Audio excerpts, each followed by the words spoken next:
Sabe, Vicente, eu tô adorando trabalhar nessa lavanderia, rapaz.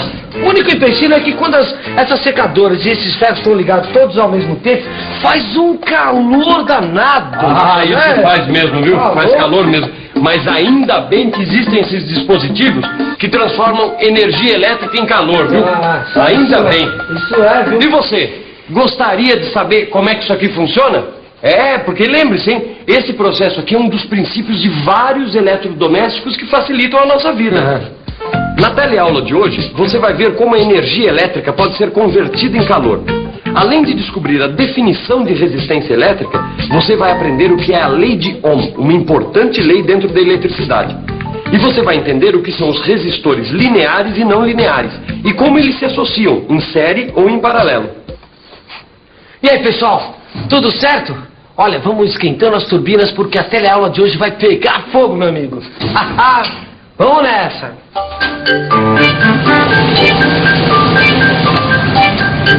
Tô vendo que você ficou mesmo interessada na eletricidade, hein, Rosinha? Sim, Maricela, eu estava vendo uma coisa.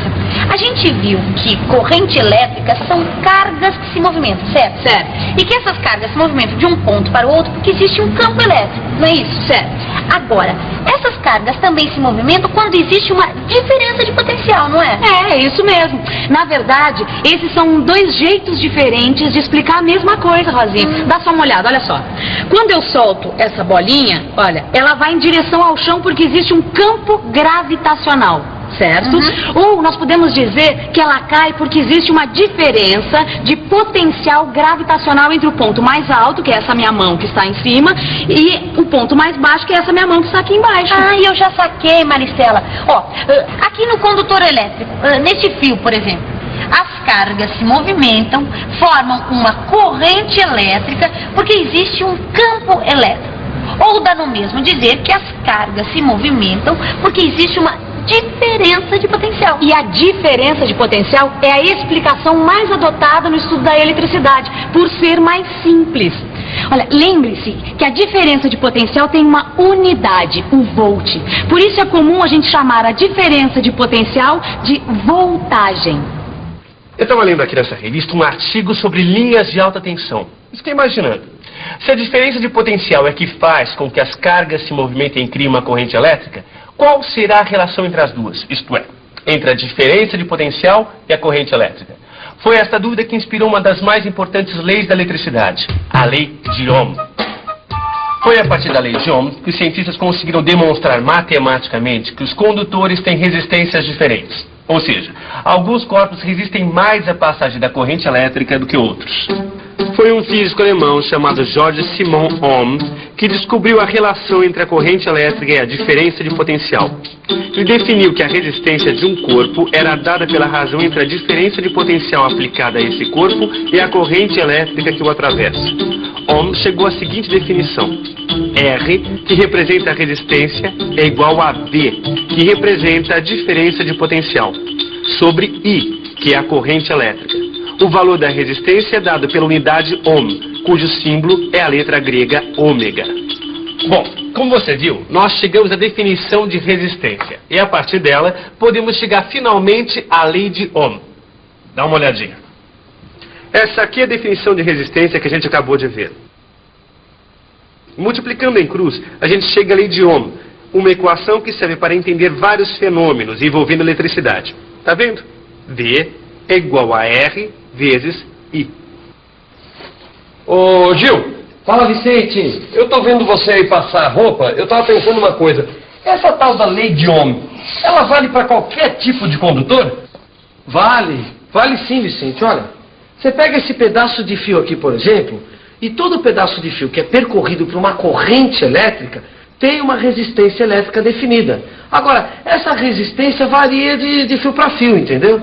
Ah, quer dizer que todo fio percorrido por uma corrente elétrica é um resistor, já que ele tem uma resistência elétrica definida, é isso? Sabe, Vicente, o resistor já é fabricado pensando no tipo de uso que ele vai ter. Ó, por exemplo, aqui dentro desse ferro de passar roupa, o resistor que tem aqui já foi projetado para fornecer calor suficiente para a gente passar roupa, entendeu?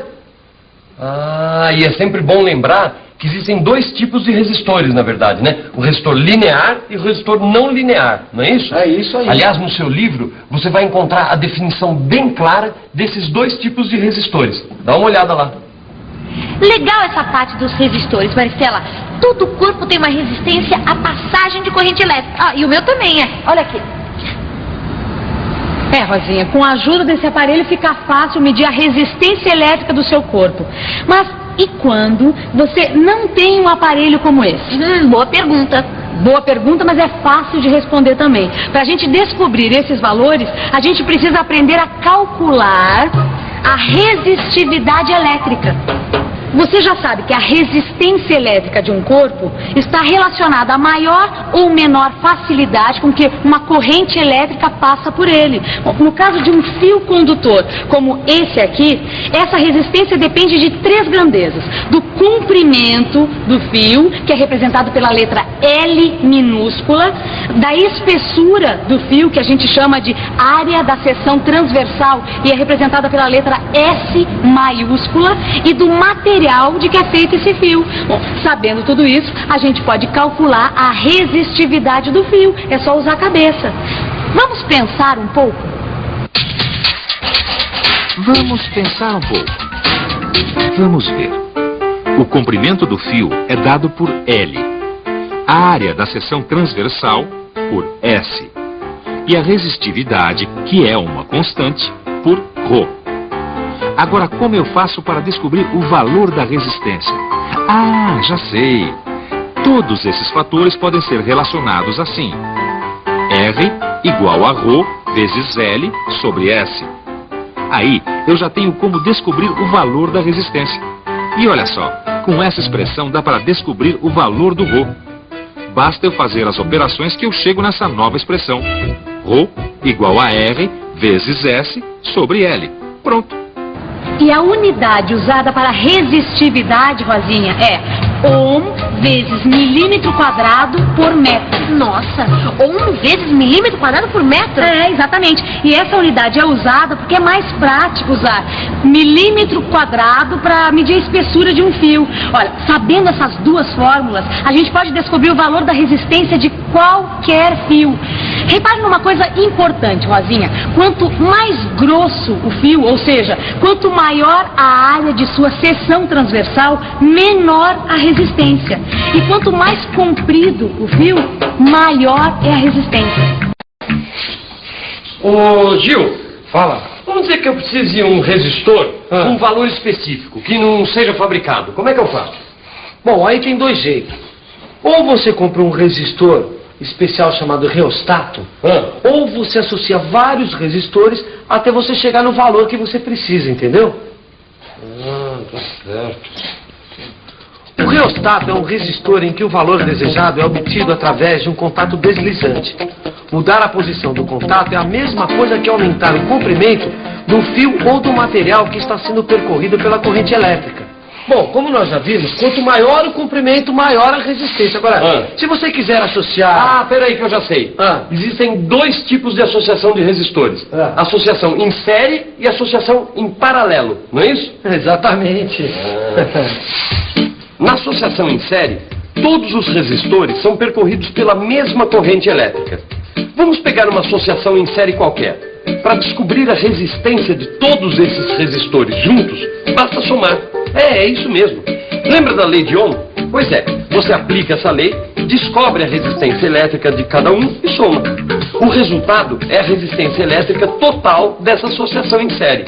E a associação em paralelo? Bom, como você acabou de ver, na associação em série todos os resistores são percorridos pela mesma corrente elétrica. Dá só uma olhadinha aqui. Na associação em paralelo, os resistores estão sujeitos à mesma diferença de potencial.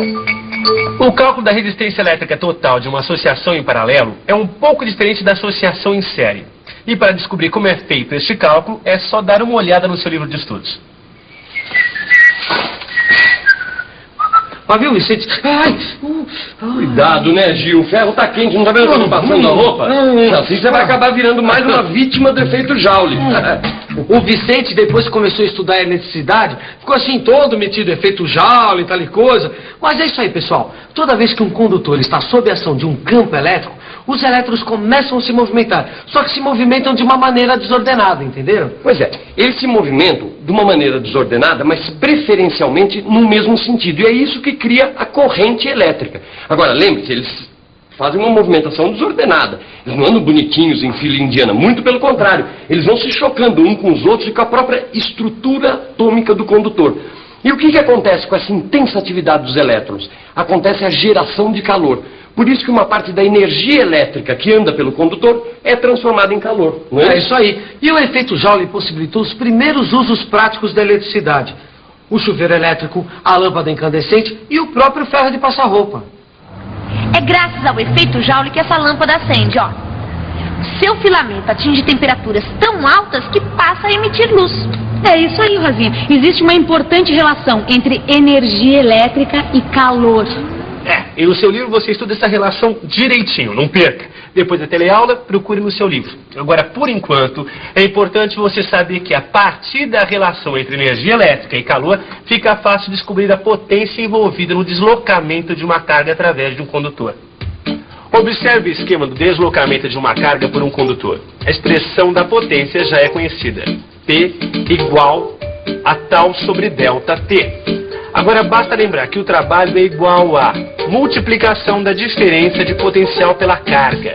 A partir daí, a gente chega numa das expressões de cálculo da potência. P igual a V vezes I. Eu disse uma das formas de calcular a potência. Existem outras, mas você deve estar se perguntando, e para que serve esse cálculo da potência? Bom, uma das utilidades, por exemplo, é a gente descobrir quanta energia um resistor consome. Outra coisa muito mais importante é saber que esse é o cálculo feito pelas empresas de energia elétrica para determinar quanto a gente paga de conta de luz no fim do mês. Mas esse cálculo você vai conhecer consultando o seu livro. Não deixe de conferir, hein? Gil, essa eletricidade é interessante mesmo, né? Ela tem vários aspectos que normalmente a gente nem lembra, né? Por exemplo, você sabia que existem resistores mais eficientes que outros? Olha, mas não é só os resistores não, viu, Vicente? As máquinas também têm rendimentos diferentes. Os aparelhos elétricos, sejam eles resistores ou geradores, também têm rendimentos diferentes. E é impossível evitar o efeito Joule. Agora, no caso do nosso amigo ferro aqui, por exemplo, o efeito Joule faz parte do funcionamento dele, é a base dele, entendeu? Agora, em outros aparelhos, a geração de calor é puro desperdício. Pois é. E é possível calcular a eficiência de qualquer tipo de máquina, inclusive dos aparelhos elétricos. E para saber qual é o rendimento de qualquer um desses aparelhos, basta lembrar da definição de rendimento. A letra grega eta representa o rendimento. Voltando à nossa equação, eta é igual à potência útil, que é a potência fornecida pelo aparelho, sobre a potência total, que é a potência que o aparelho consome. Fazendo as contas, Gil, a gente descobre fácil. Fazendo as contas, nós temos muita roupa para passar ainda. Vamos logo para a revisão antes que chegue o patrão, meu amigo. E atenção, se liga aí que é a hora da revisão. Na teleaula de hoje, você aprendeu o que é a lei de Ohm e descobriu como definir resistência elétrica. Você viu também que existem resistores lineares e não lineares, e associações de resistores em série e em paralelo. Você aprendeu o que é efeito Joule e descobriu que as máquinas têm rendimentos diferentes. É isso aí, na próxima teleaula tem mais. E não se esqueça de consultar o seu livro de estudos. Aí você vai estar mais preparado para entender tudo que vem por aí. Até lá, tchau!